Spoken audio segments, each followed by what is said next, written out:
All right, there we go. Okay, excellent. Welcome everyone. This is the capital planning meeting and it's being recorded for all those out there. We have remote guests of Jeremy and Jesse. In the meeting, we have Mike Goddard, Andy Nickel, and myself, Phil Sipley. Tonight's activity is going to be pretty straightforward. We're trying to set a cadence and schedule for the summer, leading up to the budget cycle and also to the any potential town meeting requirements for capital expenditures, things that we need to spend. So that's the key focus through the summer. But what we wanted to talk about generally is first, I think that a little bit of matter of business here is to review the minutes and approve those. They were sent out by James the other day. They're attached to the documents I sent out. And James sent them out, so I was fine with them, but if anybody has any comments on them?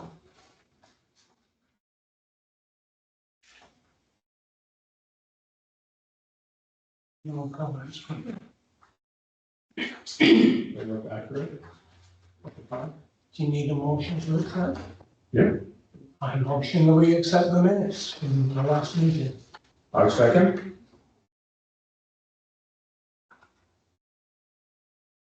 Anybody object? Any objects? Okay, we'll do it all in favor of roll call. Go ahead. I was just going to say, so motion, a second, and then discussion, and then after discussion, and then move to a roll call vote because you have one member remote. Okay. So discussion, I think we're closed. Any discussion? We're good. I think we're good. So why don't we do roll call vote? Jesse, you want to lead it? Phil Sipley. Jesse Curley. Andy Nickel, aye. Minutes are accepted and approved. And the second one, just for formality, I had to put it on the agenda. Mike Goddard, we're going to introduce this guy, and he would like to join the committee, I think, still. Yeah, still. With everything I know, yes, I still want to join the committee. What do you think, Jesse? Should we let this guy join, or is he going to be a pain? I would be very pleased if Mr. Carter joined the committee, yes. Bill, both things can be true. Mutually exclusive. Yeah, exactly. Okay, I think everyone knows Mike's background. He's worked on many committees, worked in the town. I think he'll be excellent. And I think what I would like to do is have the committee formally approve my request and then pass it off to the select board. I'll send an email once the committee makes a decision. So I would look for a motion for this committee to. I motion that we accept Mike Goddard onto this committee. I second the discussion come next, Jeremy. Second. Second, now discussion, thank you. Seeing no discussion, I'd like a roll call vote with remote. Jesse Curley. Phil Sipley, aye. Andy Nickel, aye. Motion passes. I will send a note out to the select board requesting them to put Mike on the next agenda. And he can be formally approved by the select board. Well, not approved. Appointed or not appointed. It's their call, you know. But do you get ditched? That's right, you have a valid email address. Actually, Jeremy sent an email, it was like, I'm not sure it still works for you. And I'm not sure I responded right away, but yeah, it still works for me. I haven't been turned off yet. Well, good, hold on to it. Whenever the next meeting, when's the next meeting, Jeremy? Do you know? Wednesday the 3rd. So what I was doing, I was just sending Kat an email that said, please add Mike Goddard appointment to CPC planning for 6/3. So we plan to have Mike there to talk about open gov stuff. Hey, so we'll appoint him at the same time. Okay, excellent, thank you. Now, just a quick one, Jeremy. I don't know, have you received any new capital requests from department heads since the last time we met? No, so what I've tasked folks with doing is, so recently a mower and grounds broke. They rebuilt the engine like 2 years ago. And then kind of a similar issue. Hey, if you're going to sing, you got to go in your room. Okay. A similar issue came up. So they're like, it's not kind of worth us rebuilding stuff. And so they want to look and buy a new mower. And it's like $6,000 or $7,000. So it wouldn't have actually made it to the capital plan. But I don't think we have a full grasp of equipment and vehicles and stuff out, if it falls outside of the capital threshold. And I still want to capture those things to make sure that we're planning for them. Because even if something's, $19,000, it doesn't make the capital plan threshold of 25, but we still need to be planning about, am I going to need to replace this in 28 or 29 or something like that? So what I've done over the last couple of weeks is task department heads to go out and really inventory all their stuff, which would need, if it's a, $200 weed whacker, like, yeah, you could just go buy that and figure it out. But everything else outside of that, which would need something particular, I want that inventoried. And if we can get the same unique identifiers that we have with the capital list for stuff that falls below the capital threshold. So that's where we're at right now. So no individual asks. And there is a group working about facilities planning for the senior center and about what the short-term needs there are. So there'll be requests coming out of that. But I don't have any current new requests. I would hope to go ahead. Yeah, On Jeremy's, Go ahead, Jesse. oh, sorry. Just a comment on the inventory list, Jeremy. That's a daunting task usually for all the departments to catalog all their items. And I mean, in apartment buildings, it's the age of the toilets, the refrigerators, it's things like that. So I think what I'm getting at is if they're already doing it, getting as much detail about whatever item it is kind of important. So if it's a weed whacker, do you know if it's a new weed whacker or it's one from your grandfather? So I don't know. Just get as much detail as you can while they're doing that catalog, because it's all data points and it's garbage in, garbage out. And if they're doing it in a rush, it doesn't get done right. And if they're already doing it, they'll do it once and maybe it'll all get done, hopefully with as much accuracy as possible. If I were appointed, I wanted to volunteer to work on an inventory because I was working with Bella on reconciling the fleet and the insurance, that information. So I have her spreadsheet, and we've also got a foundation for the stuff we did a couple of years ago. Yeah. So to that point, we're, age, expected, end of life, things like that. Yeah. But I think that would be critical because this is sort of, to me, the department heads need to understand their role in this process. Mhm. And that means not just asking for new stuff and justifying it, but maintaining And thinking what about, we have, Yeah. But I would be happy to work with them, Jeremy, to kind of consolidate that information. If I were appointed to this committee. I would think if he's accidentally appointed by the select board, But I do it on a volunteer basis regardless if you want me to, Jeremy. you could be a working group of one. Well, I think that's sort of, for everything you see in these spreadsheets, great spreadsheets, but we got to baseline the information to make it work, Yeah, to Jesse's point, if you don't know if you had garbage in there, you don't know how old the weed whacker or the refrigerator or whatever. And then we could get to a point where, like you're doing the buildings, Jesse, forecast down and say, okay, this is probably gonna be obsolete in 3 to 5 years and project out. That's where we need to get to. Thank you, once you're appointed or not, for volunteering for that. Mike, you did a hell of a job on the last one. Okay. Yeah, so the kind of less than capital threshold, but still needing to plan for that is important. And I think so that's like kind of one thing to break. And the other thing the other habit I'm trying to break is that when folks kind of identify funding sources outside of free cash, I'm like, is that on the capital plan? Like, oh no, I'm using blah, blah, blah to fund it. It's like, that still needs to be on the capital plan. Like it doesn't, the capital plan is funding source agnostic. We need an organization-wide approach. So even if we're using Chapter 90, or even if we're using, a 911 grant or whatever it is, we need to make sure that we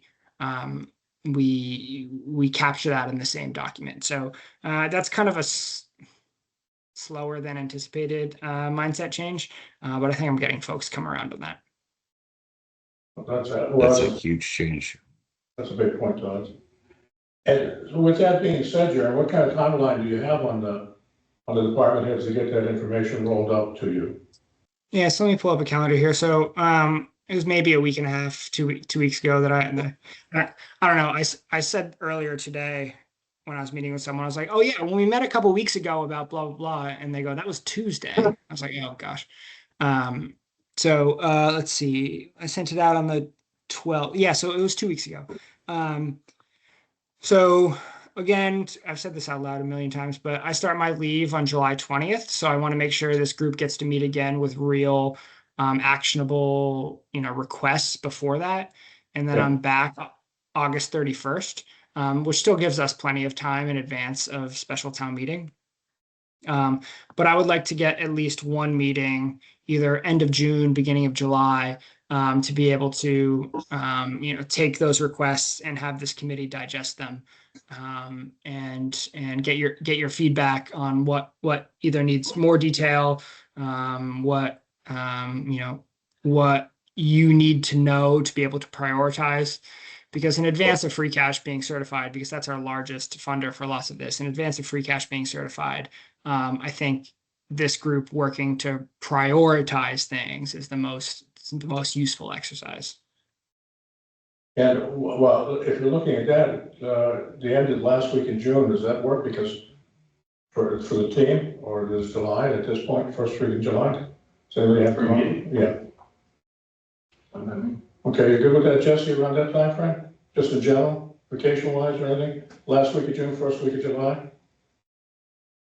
I think so until after July 4th. Yes. Okay. I'll try to shoot for the last week in June, so that we don't get collided with the 4th of July, but not quite sure where it Yeah. lands. Question, Jesse, on the inventory stuff, if the department is already getting the stuff, but would it make sense to let them collect all the stuff with whatever they planned on giving us, and then we go back and say what additional information, and I could go back and chase that down? So if there's, you know what I mean? Just Yeah, to get that'd the, be fine. However it happens, I just want it to be forward thinking about it and trying to, if we're going to do it once and do it right and not have kind of haphazard information. Because if someone says they have a weed whacker and then we have to go back, it's just like you got 20 buildings, you got 20 roofs, you got 3,000 windows, whatever. You got to know when they were done, and it's very common that people just don't know. They have to buy it, they have to use it, and they get their job done, and they have to go home at some point. So keeping track of things gets lost in the shuffle. That's the hard part. As Jeremy, the highway department, I don't want to go too far down a rabbit hole, the highway department had some kind of system that were going to track things. Was that just for ticketing, or was that also for inventory? Or do we know? It's So, principally for ticketing. So it's a service request. There is additional functionality on it that I'm not familiar enough to intelligibly talk about. But right now we're using it principally as a work order system where people flag things, it gets assigned. We say, we spent this many hours and used this much material on it. I was just curious because if that system had features and functionality, that might be a long-term solution. So they use it for like a fleet management style thing too, where they say, this truck is due inspection here, got an oil change here, it has this many miles, that kind of thing. Well, we can always figure out how to interface those or extract if we have to later, if we get the data to begin with. Okay. Now, Jeremy, with that being said, the last week in June, we can set up a committee meeting and then review what you receive in from the department managers.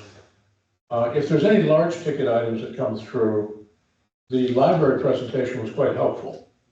That one meeting we had. So that would be a request that we'd have. I would suggest we would have that if the department manager has a big ticket item, they should come and present it to the committee in some fashion. So yeah, I wanted to talk to this group too. So Phil and Andrew are aware, but for Mike and Jesse. So I presented to Council on Aging on the 20th, which initially their meeting was scheduled for the day after town meeting, and I said I am not going to be at work that day. So thanks for moving it. So I presented on the 20th about kind of the alternative sites analysis. How do we evaluate different places against the 3 North Ave site, which failed at the ballot twice? And then kind of from that, one of the sites is the library. And from that, the select board had requested a while ago that we do a, joint facilities planning meeting off cycle specific to the Council on Aging and the library. Even if we don't put them in the same spot, whatever project it is, they're like, pretty much they're kind of tied together. If we ask for a debt exclusion for one, it's going to be tough to get for a debt exclusion for the other. So we want to make sure that we're working in concert with each other and not kind of against each other. And then the wrinkle to that is that there's we have the rectory, the old rectory that's attached to the library that we got an earmark to do a feasibility study about what do we need to do to make it functional space for the library. And we did that. But the building also needs tightening now, right? And we need to do envelope work to preserve it so it doesn't, deteriorate in the interim before we do have a project. So that's one thing. But then also there's a cafe in the middle of town that is losing their lease and is a popular entity within town. So I've been approached from both the trustees and the select board side to say, hey, can we put that in the rectory? So this meeting is going to be next Thursday, June 4th at 6:30 upstairs. And it's going to cover library and Council on Aging facility plans going forward. But then it's also going to say, hey, do we want to do an RFP for to use the space for a cafe space, right? Dispose of this public property for, what does that look like? Do we want to do it? We'll debate kind of the terms or whatever. And then the following week I have a meeting with that entity, the cafe that's closing. So I wanted to let capital planning know that meeting's happening next Thursday, June 4th. So if you want to post it and come, great. Or if you just want to tune in or just want to watch the recording or whatever. But select board trustees and Council on Aging are going to be discussing long-term facilities needs between the two groups. And those are huge dollar values, more so even than a $80,000 truck or whatever. We're talking about a multi-million-dollar building, buildings. So I wanted to put that on your radar. Yeah, I would encourage everybody to show up. I'm not sure if we need to formally be there because I think other than the RFP piece that could potentially drop something down to this June 30th meeting, the library has their piece completed for their conversion of the rectory and they have dollars. The senior center, I think, has more work to go to figure out what their needs. They have the program needs, square footage needs, but I don't think we have enough to say where it fits correctly yet. But we'll discuss that more at the select board meeting. I think senior center needs more time to scratch the presentation from advocates, but we'll go from there. But I urge everybody here to join that meeting as an spectator. I don't think we need to be formally opened and be part of it. And if we're all there, do we have to be? We can. No, because as long as you're not deliberating something under the purview of the committee, you don't have to post it. So if you're sitting in the audience, that's fine. Even if one or more of you gets up, well, actually expressing your opinion on something counts as deliberation. So if more than a quorum of you gets up and talks, even if it's not to each other, it counts as a meeting. So just, be mindful. So more of a quorum needs to talk, or is a quorum present and a member talks? Is that considered deliberation? I have to ask, but I believe it's if there's any member that, I believe if there's any deliberation. So this came up with the joint meeting at the schools. None of the Upton groups posted for it. And they said, well, we're not gonna do anything. And then multiple of them talked. So I don't know. I'll look. Yeah. We'll post. Easier. We'll post it. Fine. We'll set up. Yeah. That's your problem. Yeah. I'm not part of the committee. I'll send out a note. That's what, next Wednesday? Thursday. Yeah. So the select board meeting where the select board will grill Mike Goddard as an appointment is the 3rd, and then the joint meeting from the trustees, COA, and select board is the following day, Thursday, the 4th. I'll get out the meeting request tomorrow. Meeting invite and agenda. And we'll open it. That's a simpler way to do it this way, because I'll probably speak on behalf of the Council on Aging. So there's immediately there'll be something there. Okay. So timeline, end of June we get together. And big ticket items, we're gonna look at the library and other things, and senior center, and this RFP opportunity. I'm assuming you're presenting that one, Jeremy? The RFP opportunity?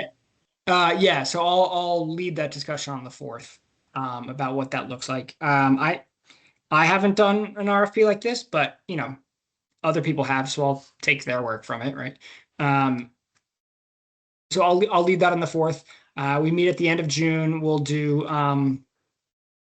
we'll have kind of a better equipment inventory, and I'll have the any sort of new requests. But there's nothing that's really coming in from left field here. The only big additions will be, like I said, people who have previously using non-free cash or non-debt sources that now I want to make sure it's on the capital plan.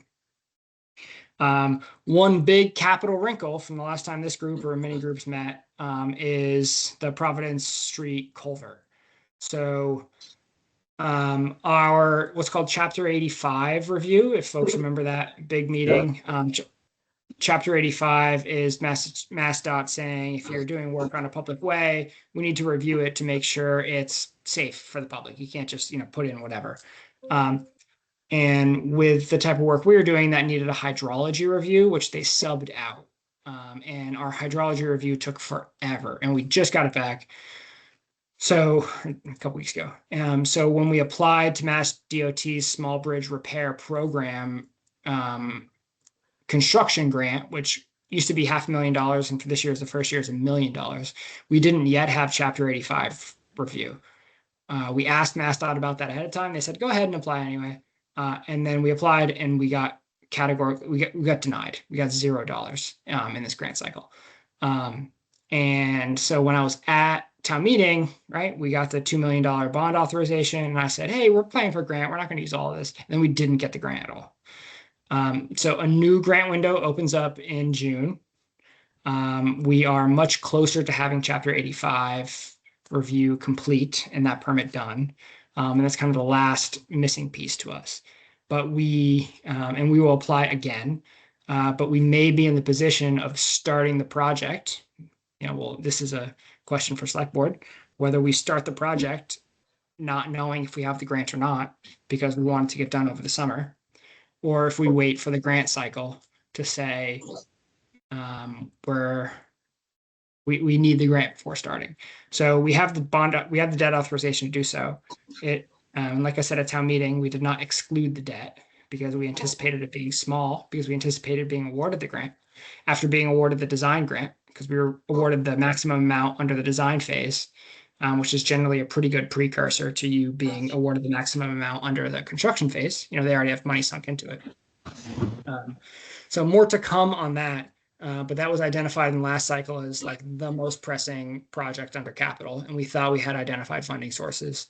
And our biggest one has not yet come to fruition. So I thought it was important for this group to understand that very important nuance.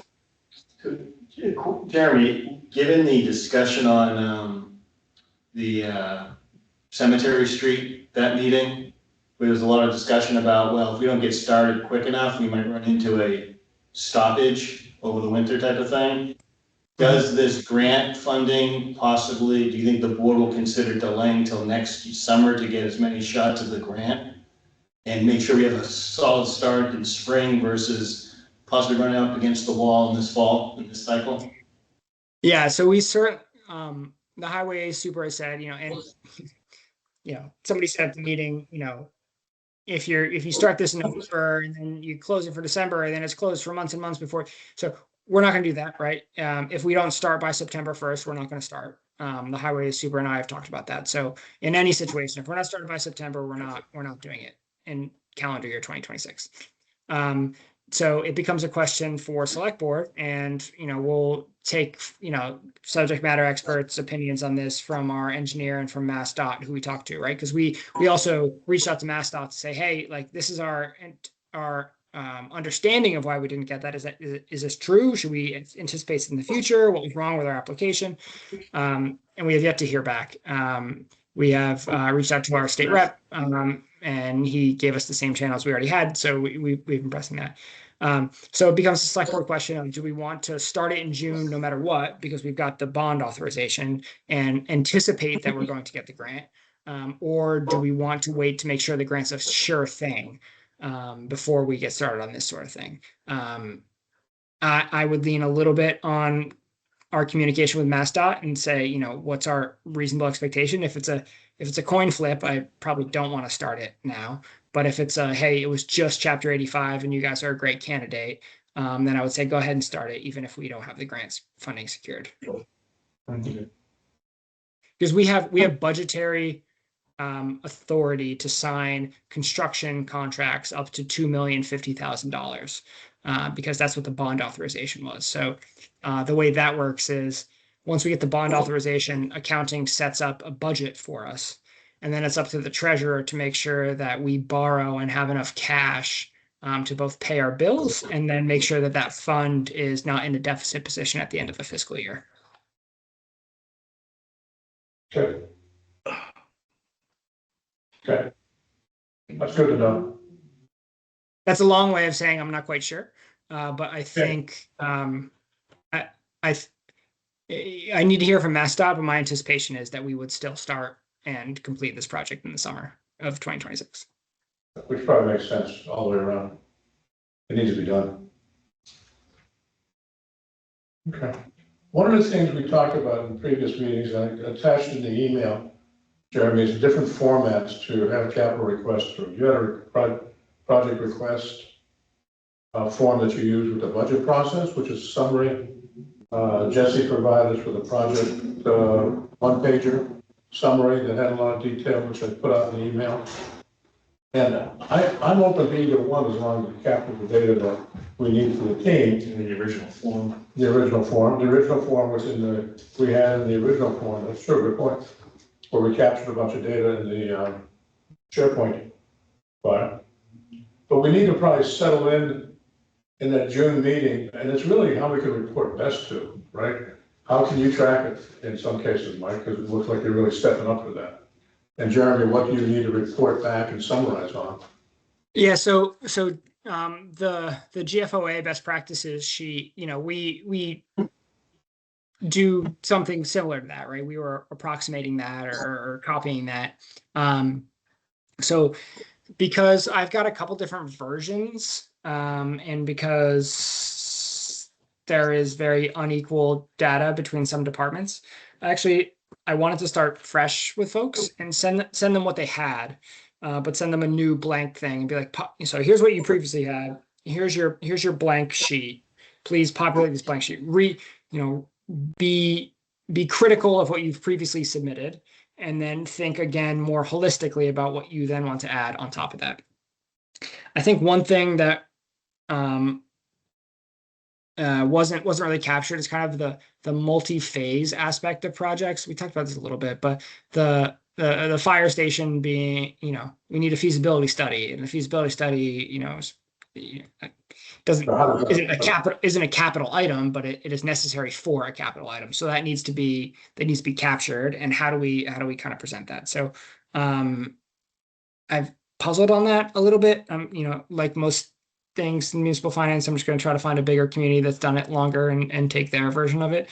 But I want to use what we have, because there's a lot of good data in there from lots of folks. But make department heads kind of stop, think, and look with a fresh set of eyes on each individual item, rather than just trying to say, yep, that looks good, and sending it back. And then, in October we get, oh, by the way, I need this $40,000 XYZ. Do you need to consider the audience too, though, Jeremy? So, how much, when I look at the GFAO form, how much of that do you actually expect a department head to fill out, right? Yeah. Versus, is there a skeleton that you expect to come from the department head requesting with a level set of information that some other entity somewhere is going to then layer on to that, right? So the request sheet in its totality, I say, yeah, this makes sense when I look at it. I just question who's going to be responsible for filling it out. Is it one person? Is it multiple parties? Things like that. Well, Yeah, that's a good point. I hadn't thought too much about that, right? Like, does it make sense that, you know, I say department heads, tell me what you want. They give me the information, and then I fill out the sheet in a way that, you know, makes sense, right? Because they're not necessarily thinking in those, you know, budget bucket or year ways, and I kind of tease that information out. that I hadn't thought goes, of, that goes yeah, I hadn't back. thought about that. If you look at your original project form, Jeremy, that was let me gather some information from the department head. And then when you look at the project detail sheet, which starts about years and frequencies, and potentially you need to come in for 100,000, we think it may take, you could start to project further out that way. But you're right, Mike, I'm not sure. From an implementation standpoint, it could be an evolution thing, Jeremy, where you start with what they know, you present it back to them in a framework that's a future state with maybe 3 or 4 cells targeted for their input, and eventually through like multiple seasons, they start to know what to expect and how to fill it out. Because I would look at this and I would not know what to necessarily put in. When I see Jesse's spreadsheet, it blows me out of the water completely. Yeah, and I think it's also one of those things that, you know, folks have started to be conditioned, right? We've been asking them this for 2 years, but increasing the ask until we get to the level, you know, that we can produce a 5-year capital plan, right? Because that I don't know if we talked about that, but that's my goal within the next, you know, 2 years to be able to produce a 5-year capital plan that then gets refreshed and the window moves each year to a new 5-year window, you know, and print and bind it and say, this is our capital plan. To be able to get enough data where the annual refresh is just normal and not a big lift. Because I think the first couple times we do this, department heads are like, whoa, what's this new thing you're asking me to do? And then once it becomes, you know, just kind of part of the furniture, so to speak, like it'll be easy to redo. Would you have an expectation on this committee to help with that work? I think it depends on the type, right? If we say we need a new pickup truck in the highway department, like no. But if we're saying how do we scope a feasibility study for a new fire station, if you know I can get some help to sit down and tease that out and you know ask some questions I might not have thought of, sit down with the fire chief and or go and research some firms that do this sort of thing and try to ballpark costs like on the bigger ticket items for sure. On the more routine kind of like for like replacements, like no, but on the new stuff and the big stuff, yeah. Because I think we could be available on some of those to help you. I was going to rescind my request to join the committee with that answer. No, I put out a special request to the board, you're there. But we could help it because of our backgrounds and experience, Jeremy. When you felt you needed us, we could help pull out those questions, help to refine. Andy, you've got a lot of experience in finance and planning and projects and building things. When I was looking at this and I'm seeing it for the first time, that thought occurred to me. Does a typical department manager know how to fill this in? Do they know what the difference between capital and expenses, et cetera, et cetera? But it's rules, right? But it's a great learning opportunity too. Yeah. So. And it expands their thinking as they go forward in the position. Because that's what you really want to think about. When I do this, what's the impact of the rest of the world on me in 5 years, 10 years? And I would think, Jeremy, it's not just the department heads, right? I mean, you're looking for, you know, Chief Kersey, Chief Bangmas, their directs to be actively involved, just more of a, you know, succession planning standpoint. The more we can get some more people kind of their heads into this game, it's not a start from scratch every time you need to backfill, you know what I mean? Yeah, so like particularly with Chief Bangway, just because we talked about this recently, right? He's got a vehicle and equipment designated person on staff. So when I say, give me this inventory of stuff, how old is this? How old is that? He goes to that person and the two of them figure it out and then bring it back to me. We don't have that in every department, right? When I go to highway, it's the superintendent who's doing all that. Yeah, there definitely is the succession piece in it. I will say too, when I talked about having kind of the bigger projects and having someone from this committee be part of it on the conception execution side, Hey, Charles. I think Sorry, hang on 1 second. That's okay. I think it makes these meetings more useful too. I know there have been a handful of times on the select board side where having a select board member ahead of the meeting being like, hey, these are my concerns, and I think these are going to be the rest of the board's questions or concerns or interests or whatever. It's made the ultimate discussion more useful to have a member there on the front end rather than come here and be like, oh, I didn't think about that. Let me get back to you. If you can tell me that ahead of time, we can have a better talk here. Okay, it sounds like we're using the basic format, building on it as you get your information from the department heads. We'd be available to help out in the bigger tickets. The big projects, I think, is going to get a lot of visibility from all of us. And to your point, Andy, you're right. Some of these guys say, what does it all mean? Okay, I think we've got roughly a framework of what we want to do. Jeremy, how can we make your process better for the select board? Because that's really something, what we do really needs to support the town, but you need to package and articulate with Mike's help, articulate for the board how to move forward and make good decisions. And the only other thing is we'll get Jesse from FinCom, but I want to make sure FinCom is wrapped in this all the time, because I think they're an important element. Yeah, I think ultimately before special town meeting, there should be a capital FinCom joint meeting where we say, here's what we prioritized and why. FinCom, grill us with your questions about how we got there. So I'm just thinking schedule wise, because I think that's like the principal use of this meeting. So if we meet the last week of June, first week of July, to kind of go over what we have. You all don't necessarily need me here. So if you want to meet, or I can even join, I just won't necessarily be the most dialed in, but at some point in August again. But then if we're targeting end of October, beginning of November for town meeting, if we can have, at two to three meetings in September, September, beginning of October to finish everything. I think that would be a good cadence. Actually, beginning of October is too tight. So end of August and then 2 in September. And we could bring, so that's a 1 June or July, 1 August, 2 September, and then have a finance committee meeting after those meetings to say, here's where we're at, even after it's added to the warrant even. So we can provide the recommendations for finance committee. Yeah, the key thing is getting the warrant timing and all that stuff to handle all that stuff if you want, if there's free cash available.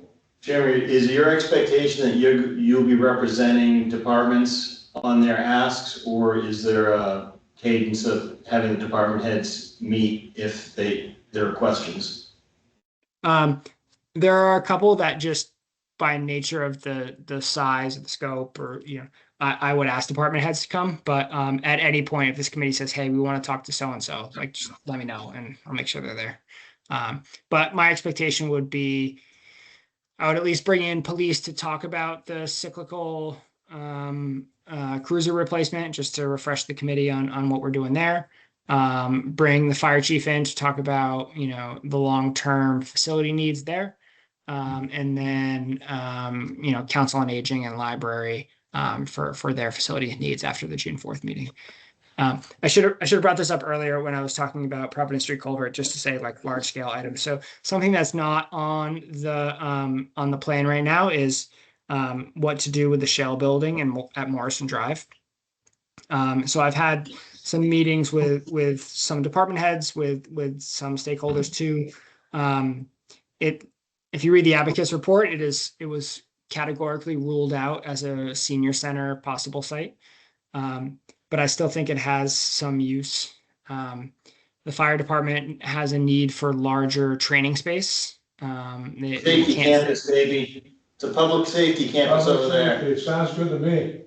Yeah, so to have it be a training center, admin space, and I was at an emergency management tabletop exercise today on continuity of operations. And I was like, where does so-and-so go? Where does so-and-so go? Where does so-and-so go? I was like, we don't have a space for that. So to be kind of just a general admin space where folks can go to. And then additionally, if we can have it be, a cooling center, an emergency management center, and we could take square footage away from an eventual senior center to take, that stuff out of there.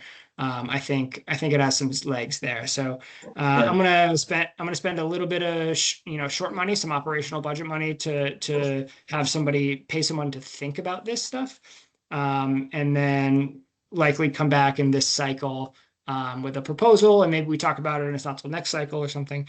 But to finish off that space and make it usable. Yeah, I think Could you also consider connecting that to the fire station over those wetlands, like a raised walkway, almost like an airport terminal? Because I think you're gonna need more space on the fire side, and if you put like living or kitchen or something over in that building, it would be good for training, but it would also possibly free up some of the fire station space for additional firefighters. Yeah, I think. But then you've got to sort of, I was serious when I was joking about campus, Jeremy, but I wasn't. Because I think that their training, their burns on those controlled burns and that training that goes in the parking lot, that brings people in, could all be housed in that area. Yeah. So then then also have the classroom component to it too, right? And the return for your dollar is so good on that sort of stuff. Like if you have the space to host trainings, you get all these trainings that you can do, and then you get free seats at because you're hosting it. There's constant, right? They train like every Thursday, right? So there's constant opportunities for that kind of stuff. Yeah, I think campus idea would be a good idea then, because there's a lot of parks there. I'm not sure you need the overhead bridge. I'm just saying, make it feel like one big happy community right there. Running back and forth. Yeah, so that's I know the highway super's interested in it. I know the fire chief is interested in having the space. And I know I'm interested in being able to shrink the programmatic square footage need of a new senior center. So I think it checks boxes for a lot of people. But that one's on me. So that's one of those things that doesn't fit neatly into one department. So that means I need to put it on there because no one else owns it. Okay. We'll leave it in your good hands, Jeremy. So it'll be on there, I promise. Okay. It sounds like we got our cadence, and that's what we're really looking for. To make sure we get through this. And depending on what we receive at the end of June, beginning of July, we'll know at that meeting, but we may want to go reach out to some department managers while you're gone, if you could cue that up. Just to be able to. Definitely. And I will say, so the town meeting funded an assistant town administrator for the 2027 budget. So the incumbent in that role hopefully will be on board before then, and will be in an acting town administrator role. So we'll be able to join these meetings and keep everything humming. Okay, that'll be fine. That works. Okay. Mike, anything else? As you think about the inventory and things like that, I'd be curious if we can send out and get everybody's feedback on data. So you need data for different things. One is, what is the data elements we expect the requester to provide when asking for a capital plan? And Jeremy, what's the data you need or you would want to have to be able to manage the capital program, with a look back going forward, et cetera? And then what are the data elements this committee needs, to start to understand priorities and what's important, Yeah, so what are the questions you would have to the department head or to the requester? Mhm. You know, 'cause I think that's something we want to bake into a database. Well, the form to the requester might be a subset of data elements, but each one of those users may have a different data need, but you want to be able to consolidate it at some point. I think, and Jesse, I think here's a role, you consolidating multiple buildings and locations with all sorts of things, very granular. Maybe we don't get that granular in our view, but I think you could add some insight from your vision was a 20-year plan. We're trying to get to 5, 10, 5-year plan would be great for us to get to there. So maybe somewhere in the loop, if Jesse, you could add value to whatever maybe Jeremy and Mike come up with. Well, I was gonna say, I can export the spreadsheets that are tracking now, and the column headers, Jesse, are the data elements we've asked for in the past. And just kind of add to it, remove, we need that, we don't need that, you know. And maybe Andrew as well, too. Yeah, no, that's sent to everybody in the committee. Yeah.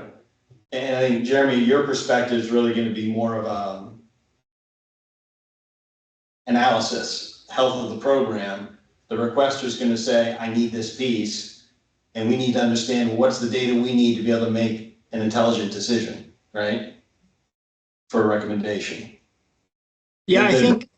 There's a Venn diagram, but there's some things that are specific to the user. Yeah.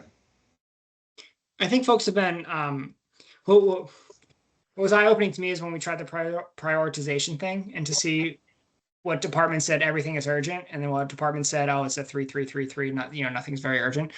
So I think having a common understanding of that is going to help the analysis too. So just spending a little bit more time, I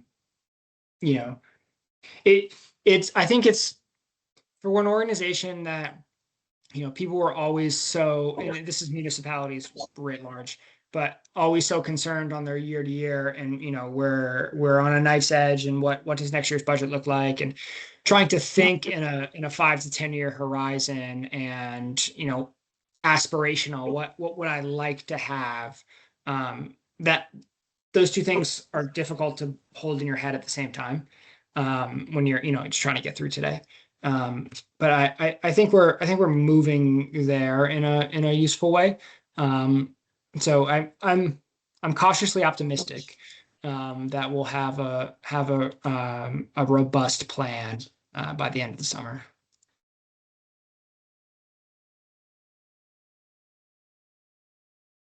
Cautiously.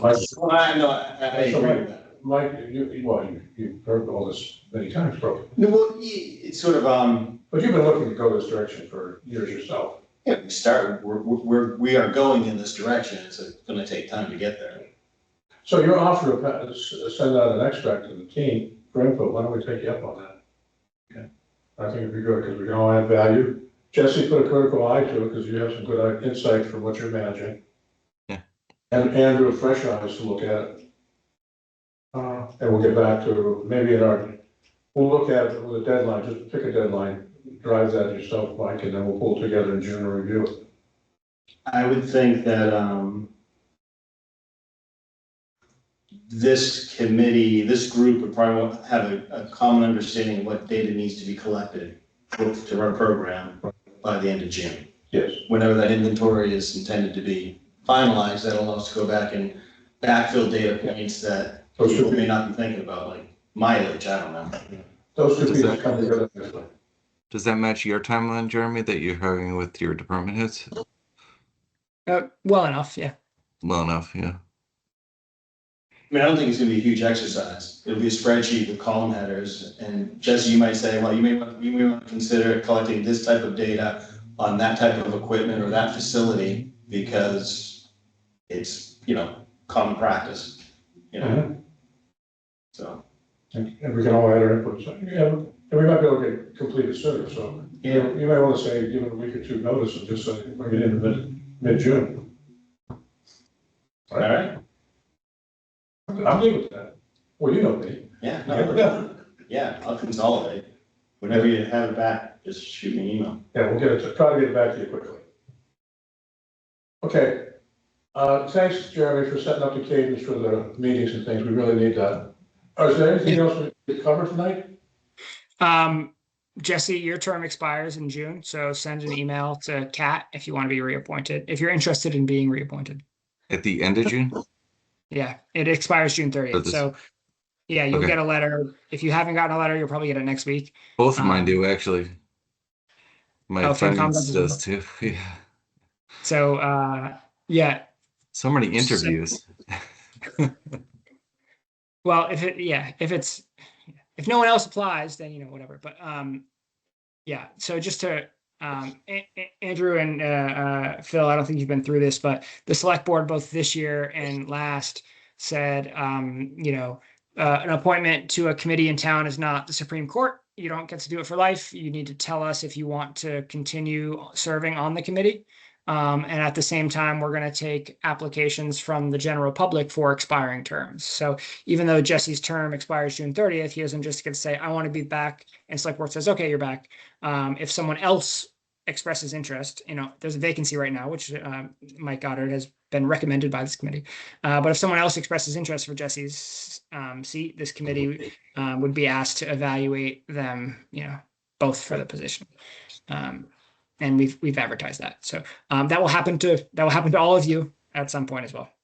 That's actually quite good. I've long advocated for that in Congress as well. Yeah, but those guys on a regular basis.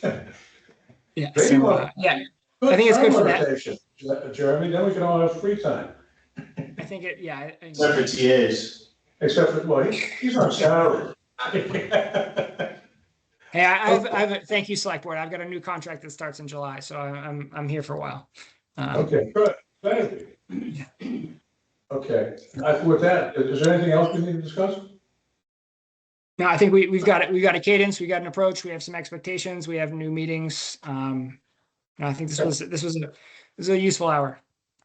Okay, excellent. Well, why don't we, I'm looking for a motion to adjourn the meeting. So moved. Do we adjourn the meeting? I second. Any discussion? Okay, do we need to vote on this? No, yes. Votes? Jesse Curl, aye. Andy Nicolai? Phil Sifley, aye. Okay. Meeting adjourned. Good night, Thank you. everyone. Thanks all. Appreciate it. Appreciate it, everybody.